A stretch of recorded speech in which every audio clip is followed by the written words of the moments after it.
گریان وانا یا لسرپید بازاری دا جبو چافدری کرنا پیداویستین ججنه او جلیجنه یا چافدری کرنا بازارین القضاب بردارشه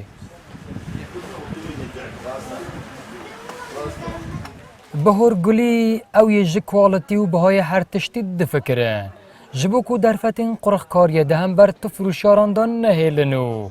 کریار بکاربن بدلک آرام خالق کرینا هر تشتی بکن خودان ئێمە بە دوای هەبوونی کەڵوپەڵی ماوە بەسەرچوو دەگەڕین و تەمەشای ئەو شتانە دەکەین کە پێداویستی خەڵک پێداویستی هاوڵاتیان کە بۆ ڕۆژی جەژن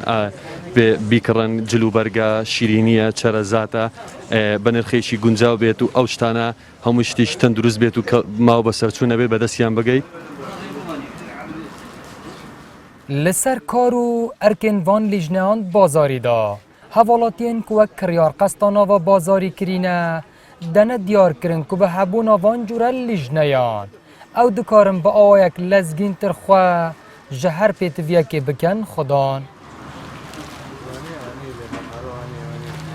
بۆ من و بۆ هاوڵاتیان بۆ خەڵک بەگشتی هەبوونی لیژنەی ئابووری